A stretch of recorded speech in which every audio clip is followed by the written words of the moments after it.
Salut tout le monde, comment allez-vous? Moi ça va plutôt bien. Aujourd'hui on se retrouve pour une nouvelle vidéo. Aujourd'hui on va parler de l'affaire du meurtre donc dans cette histoire là avec MHD. Voilà, parce que je trouve quand même qu'il fallait en parler. Je trouve ça assez important d'en parler parce que déjà d'avance dans l'histoire du rap français, je pense que c'est la première fois qu'on a une histoire de meurtre, la toute première fois. Voilà, alors autant aux États-Unis on est clairement habitué d'avoir des meurtres, etc. Mais autant en France, un rappeur qui est dans une histoire de meurtre, c'est la toute première fois. Alors d'habitude on est un petit peu habitué aux bagarres, voilà, vente de drogue, etc., etc., vol de voiture ou autre, voilà, vol tout court même. Mais pas vraiment au meurtre. Le meurtre, c'est vraiment la toute première fois qu'on a ça au niveau rap français. Et c'est quand même inédit et quelque chose d'assez fou. Donc, on va parler de cette personne donc, qui malheureusement est décédée, donc Loïc Kapchouang, qui est un jeune garçon qui son meurtre donc a eu lieu le 6 juillet 2018, s'inscrivant dans un contexte de lutte entre bandes rivales du quartier, entre le 10e et 19e arrondissement de Paris. Le meurtre, il a eu un large retentissement médiatique, puisque dû au fait de l'implication de MHD, 10 individus ont participé au meurtre de Loïc, qui a reçu plus de 20 coups de couteau. Je déconne vraiment pas. On parle quand même d'un gamin qui reçoit 20 coups de couteau. Voilà, ça c'est fou. Le 23 septembre 2023, malgré des procès d'assises marqués par l'omerta et la dégaination des accusés, 6 d'entre eux sont condamnés à une peine allant de 10 à 18 ans de réclusion criminelle pour homicide volontaire, dont 12, dont 12 pour MHD, tandis que 3 autres sont acquittés. Ouais, quand même, on en est là. Le 28 février 2025, la peine est confirmée en appel pour MHD, mais allégée pour ses co-accusés. Donc, il faut savoir que récemment, MHD a pris 12 ans officiellement pour meurtre. Alors, est-ce qu'il va ressortir plus tôt à un moment ou à un autre parce qu'il a déjà fait de la prison? Je sais pas trop. Donc voilà, mais à mon avis, il va quand même faire pas mal d'années. Alors, le contexte de tout ça, les faits se déroulent dans le cadre d'un contexte ancien de lutte violente entre deux quartiers parisiens, la cité Chauffournier, surnommée Cité Rouge du 19e arrondissement, et de quartier de la Grande Aubelle du 10e, voilà, et donc allié de la cité du Buisson Saint-Louis, le tout séparé de moins d'1 kilomètre par la place du Colonel Fabien. Les quartiers ont été secoués par la mort de Mérez le 21 mars 2017, parfois présenté comme le match aller du meurtre de Loïc. Habitant de la cité rouge et proche de MHD, il est tué de 18 coups de couteau dans le cadre d'une expédition punitive à la suite d'une précédente bagarre. Il agonise et meurt dans les bras de son frère et également sous les yeux de son frère cadet Saber, qui accuse pour le meurtre de Loïc. Qui est donc accusé pour le meurtre de Loïc. 12 accusés sont jugés en février 2021 dans cette affaire, mais 3 seuls sont reconnus coupables et condamnés à des peines de 8 à 13 ans de prison, les autres étant acquittés ou au bénéfice du doute, soit une décision bien au-deçà des réquisitions du parquet, qui avait demandé jusqu'à 22 ans de détention, ce qui me paraît, je trouve, logique. D'ailleurs, c'est même dommage à ce niveau-là qu'ils n'ont pas pris les 22 ans de prison pour un meurtre. On rappelle quand même que c'est un meurtre. Aux États-Unis, les 22 ans, voire même plus, ils les auraient fait. Ça, c'est quand même assez chaud. C'est pour dire à quel point, à ce niveau-là, le laxisme vraiment de la justice française. Voilà, même en Belgique ou autre, vraiment en Europe, c'est quand même abusé à ce niveau-là. Surtout pour un meurtre, je rappelle quand même. C'est pas n'importe quoi. L'avocat des parties civiles s'insurge contre cette décision et estime que le RICS entre bandes sont des dossiers bien trop complexes pour être jugés par des jurés populaires qui qui semblaient dépassés. Alors l'avocat, je pense qu'il s'insurge un petit peu pour rien. Il aurait dû un petit peu se calmer, le garçon. Donc, eh bien, le 5 juillet 2018, la tension monte à nouveau donc entre les deux quartiers au début de soirée. Un ancien de la Cité Rouge dénommé Bikeka est ciblé à son domicile par une quinzaine de jeunes hommes de la Grange Aubel, armés de gourdins et de bâtons, dans le cadre d'un règlement de compte au contour flou à ce niveau-là. Donc, les victimes parviennent à s'échapper et le portefeuille d'un des agresseurs est retrouvé sur les lieux. Dans ce qui semble être en gros un premier match retour, le propriétaire du portefeuille est agressé et blessé d'un coup de couteau. Un peu plus tard dans la soirée, donc il parvient à se réfugier dans un commerce et est pris donc en charge par les secours. L'arrivée donc rapide des forces de l'ordre permet l'interpellation de 5 suspects, mais l'essentiel du groupe parvient donc à prendre la fuite, MHD selon les enquêteurs. Aux alentours de 2h50 du matin, ce soir-là, bien 3 individus à bord de la Mercedes-Benz classée E de MHD, et c'est comme ça qu'on a réussi un petit peu à le péter MHD. Mais pas que. Donc voilà, plus 7 personnes à pied croisent un groupe d'une dizaine de jeunes de la Grande Joubelle. Se sentant donc menacé, le groupe prend immédiatement la fuite. La voiture du rappeur parvient cependant à renverser l'un des deux, dénommé Loïc, au 188 rue Saint-Maur. Il est d'abord violemment passé à tabac, au lieu de laisser juste des coups de pied ou autre. Ah non, on va plus loin quand même. Donc à la base, c'est juste des coups de pied. Puis planté de 20 coups de couteau par au-dessus, par au moins 2 lames. Voilà. La scène est filmée par 2 caméras de vidéosurveillance ainsi que par un voisin à son balcon.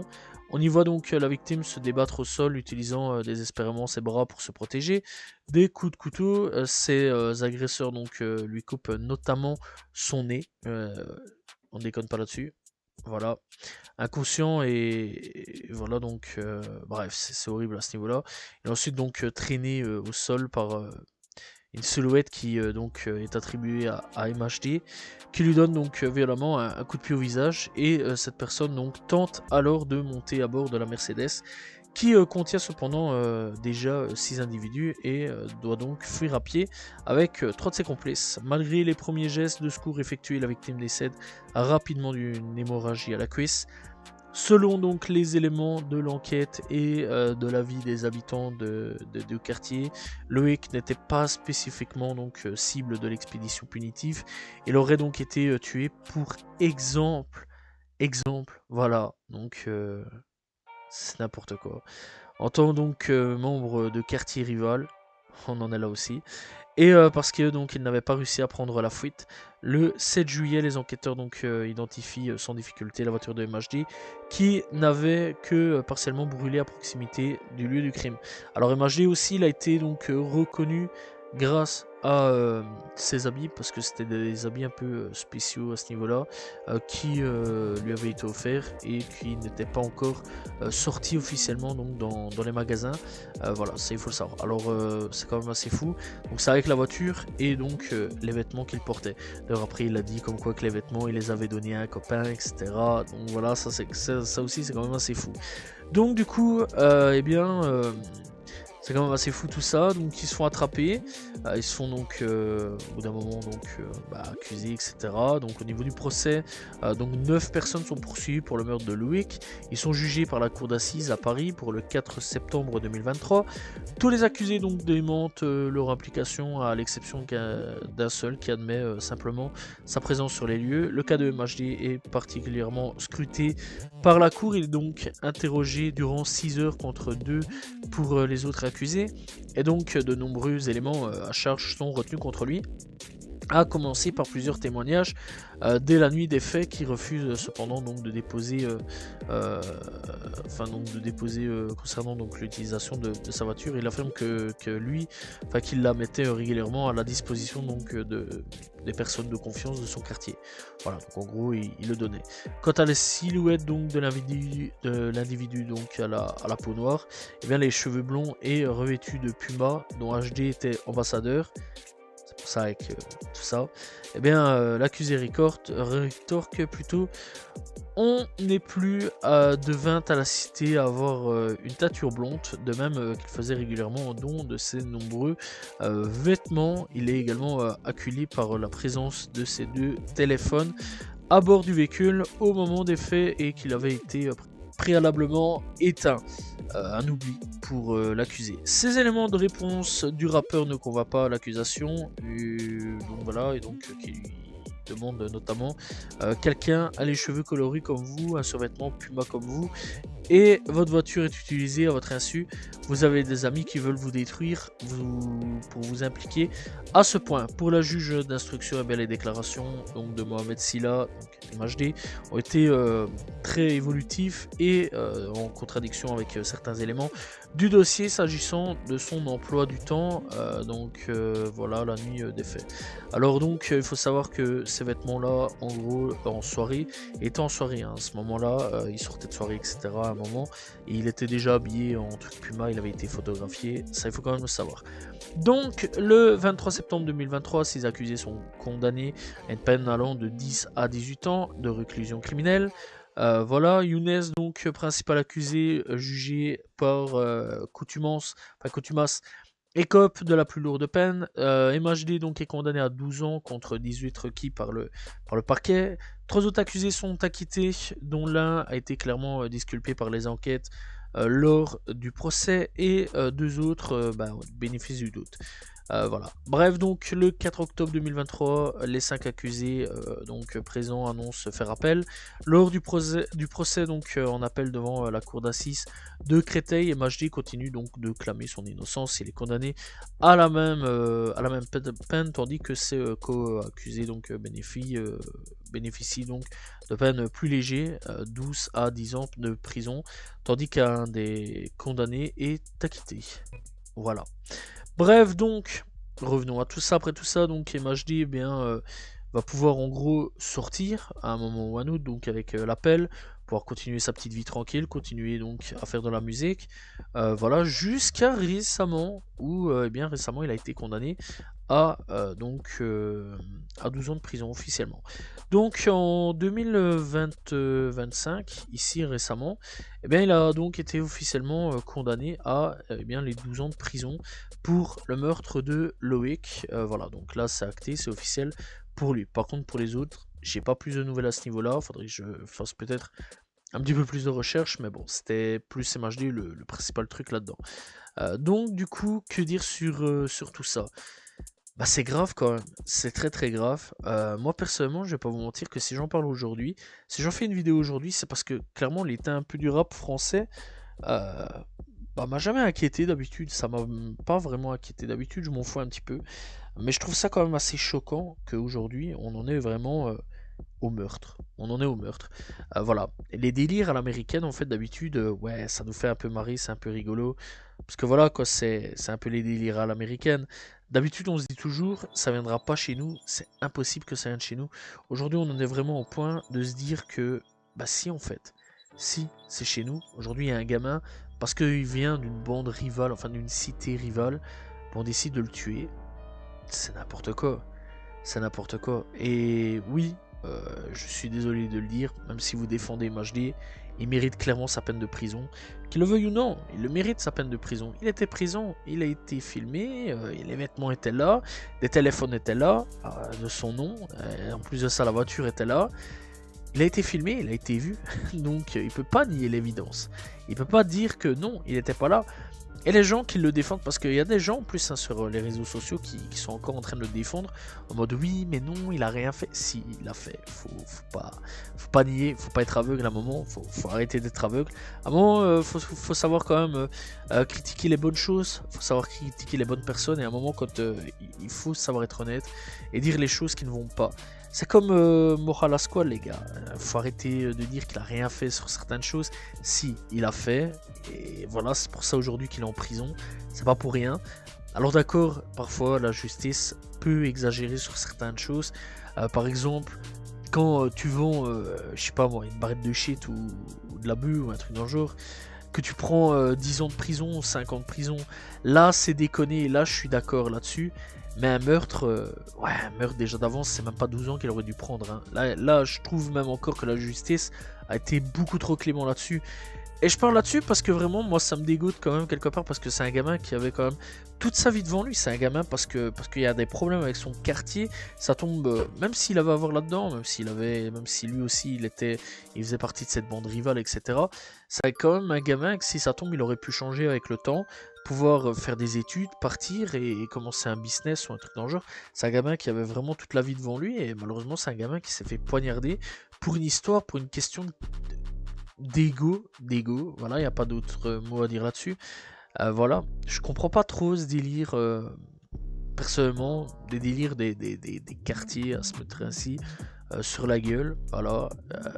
J'ai jamais compris ça, jamais, je comprends pas. Voilà, et bah, en gros, la France, ça devient un peu les États-Unis sur pas mal de choses. Même ici en Belgique, hein, parce qu'en Belgique, on dirait pas comme ça, mais on a aussi des petits problèmes comme ça. Moi, j'ai de la chance, hein, le quartier où je vis, il n'y a pas vraiment d'ennemis, etc. Chez nous, ça va. Là où je vis, on fait notre petite popote tranquille, on s'amuse tous ensemble, voilà. On est des cités, enfin, j'ai une cité pas très loin de chez moi. On s'entend bien avec eux, encore une autre pas très loin de chez moi. J'ai 3-4 cités aux alentours de chez moi, on s'entend tous bien, tous ensemble. On traîne ensemble en été, voilà, on rigole, on fait chick, on fait des petits barbecues et tout, on s'amuse. On se connaît tous, et là je me dis, et je parle de ça parce que voilà, on pourrait tous vivre ensemble, entre cités, tous bien, etc. Malheureusement, bah là aujourd'hui on est vraiment dans un point de non-retour, parce qu'il y a quand même un gamin qui est quand même décédé. Voilà, et j'espère que les plus jeunes ne feront pas cette même erreur que ma génération, parce que moi je dis c'est ma génération, c'est les gars de 20 ans.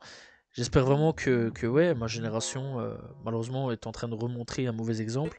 Et j'espère que les plus jeunes ne feront pas ça. Malgré que malheureusement, plus on avance, plus c'est pire sur beaucoup de choses. Voilà, on imite beaucoup trop les États-Unis. À l'heure actuelle, on a vraiment des problèmes de calage, etc. On ramène des armes, etc. Comme si c'était les États-Unis. C'est quand même assez fou. Donc voilà, je voulais en parler parce que c'est une histoire quand même qui m'a beaucoup choqué. Je vais pas vous mentir que moi, ça m'a quand même beaucoup choqué. Parce que c'est surtout un gamin en fait. Hein. C'est ça que je me dis, c'est quand même un gamin qui est décédé, qui avait toute la vie devant lui et qui aurait pu vivre jusqu'à, je sais pas, 70, 80 ans, 90 ans, peut-être même plus, 100, 110, qui sait. Et malheureusement, il est décédé pour une histoire de quartier. Voilà, et c'est triste, c'est triste. Bref, c'est la fin de cette vidéo. Je voulais en parler en tout cas de cette affaire-là, l'affaire MHD qui s'est passée. Encore une fois, pour moi, oui, il mérite sa peine. Hein, donc voilà, il n'y a pas d'autre mot à dire là-dessus. Voilà, il n'y a même pas à le protéger parce que bah, il mérite. Il mérite. Il a tué quelqu'un. Il était présent, qu'il le veuille ou non. Il a été filmé, il a été vu. Il y a quand même les téléphones, la voiture, etc. Donc il n'y a pas vraiment à le protéger là-dessus. Ça, que vous le vouliez ou non, il est quand même coupable. Bref, j'espère que vous avez apprécié la vidéo. On se retrouve demain pour une nouvelle vidéo. N'hésitez pas à vous abonner, liker, commenter, partager. Salut tout le monde. Ciao, ciao.